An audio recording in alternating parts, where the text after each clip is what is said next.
Bonsoir les amis. Aujourd'hui, 13 mars, c'est ma journée. La journée mondiale du pyjama authentique. C'est ta journée. Ta journée, c'est escarpé. Mais Pas pas la nôtre. Ouais. Ah bon, et pourquoi? chez soi. On se balader. on prend le pyjama. Et donc, qu'est-ce qu'on fait? On remplace la journée mondiale du pyjama par Notre journée mondiale du logement digne, décent et abordable. Et pourquoi une journée? Parce que les journées mondiales sont des outils de sensibilisation parmi d'autres, et nous, au syndicat des immenses, on met tout ce qui est possible pour y arriver. Pourquoi mondial? Parce que le non-logement et le mal-logement n'épargnent aucun pays de la planète. Pourquoi le logement? Parce que nous avons forgé nécessité pour dire la nécessité primordiale, existentielle et ontologique de disposer d'un authentique chez soi. Et ça, c'est dans le thésaurus et il est en vente à 15 € et on peut faire des factures. Pourquoi digne? Parce qu'un logement indigné son occupant. Pourquoi décent? Parce que l'alinéa 3 de l'article 23 de la Constitution belge, qui consacre le droit de mener une vie conforme à la dignité humaine, tient en 3 mots: le droit à un logement décent. Pourquoi abordable? Parce que le droit à un logement décent n'est pas le droit d'être riche pour pouvoir accéder à un logement, mais le droit d'un logement décent, quel que soit son niveau de richesse, fut-il nul. Nul. Rien à dire. Ok, bravo. Vous êtes imparable, n'est-ce pas? Nous déclarons le 13 mars la journée mondiale du pyjama pour tout le monde. Ou pour être clair, la journée mondiale du logement digne, décent et abordable.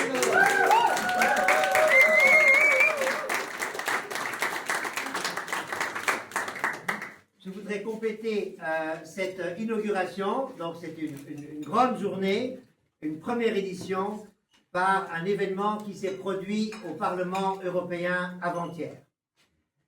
Comme vous le savez peut-être ou pas, Ursula von der Leyen, pour être reconduite à son poste de présidente de la Commission européenne, elle a dû faire une faveur au groupe de left, donc la gauche, qui lui a dit « Ok, Ursula, on vote pour toi, mais à une condition, c'est que tu mettes le logement à l'agenda européen. » Et comme c'est une femme de pouvoir, elle a accepté.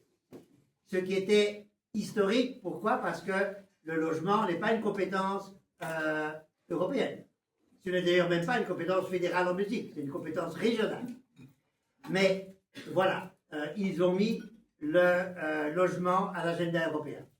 Encore mieux, ils ont mis le mot affordable housing, c'est-à-dire logement abordable, à l'agenda. Et là, on a tous pleuré, on s'est dit, c'est juste dingue, on ne pouvait pas le rêver, ils vont le faire. C'était là la naïveté de notre militantisme.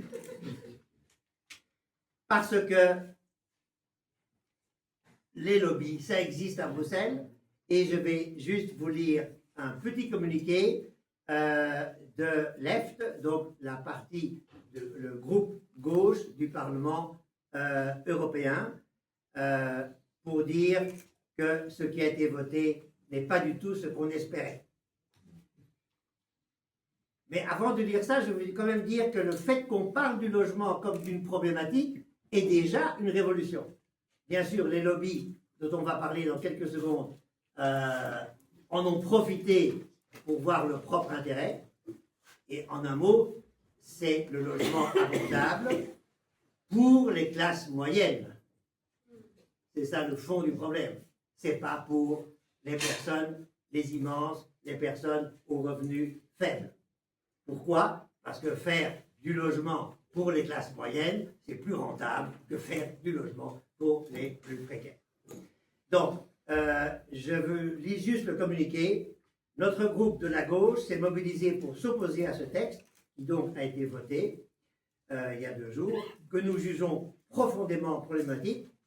Ce rapport qui a été négocié grâce à une alliance droite-extrême droite aborde la crise du logement essentiellement sous l'angle d'une insuffisance de l'offre. C'est très important de comprendre qu'il n'y a pas de crise du logement en Belgique, ni à Bruxelles. Il n'y a pas assez de logements, il n'y a pas assez de logements abordables. Mais dans une perspective néolibérale, on dit pas de problème. On va augmenter le nombre de logements, ça va baisser les prix. Et pourquoi s'ils font ça? Ça n'a aucun sens. Ils attribuent à des contenants une insuffisance de l'offre, qu'ils attribuent à des contraintes réglementaires et administratives censées freiner l'investissement privé.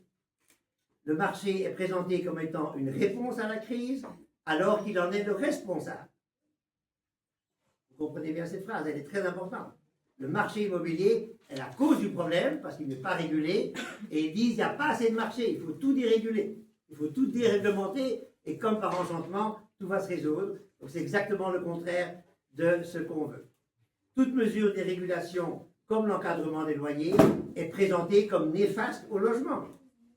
Cette approche conduit à promouvoir des solutions reposant sur la mobilisation accrue de capitaux privés au détriment du logement public, et même à renforcer une logique de criminalisation des personnes mal logées au nom de la protection du droit de propriété.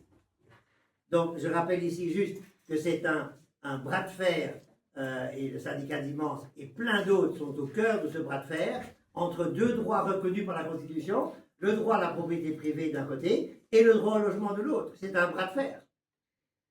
La droite a également utilisé le logement comme prétexte pour détricoter les normes environnementales, comme c'est le cas avec la directive sur les performances énergétiques des bâtiments. Quant à l'objectif officiel de l'Union européenne de 0 personne sans chez soi d'ici 2030, il semble bien avoir été abandonné. C'est une supposition en lisant entre les lignes. Il n'empêche que ça reste une bonne nouvelle que l'on parle de logement, mais il faut se battre pour la bonne bataille du logement. Nous déclarons, et on va relire la dernière phrase, là. J'ai oublié la phrase.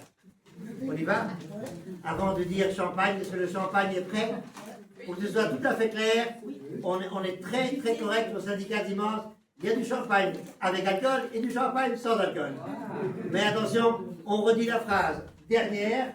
On est prêt, je ne la connais pas. 1, 2, 3. Nous déclarons le 13 mars la journée mondiale du pyjama pour tout le monde.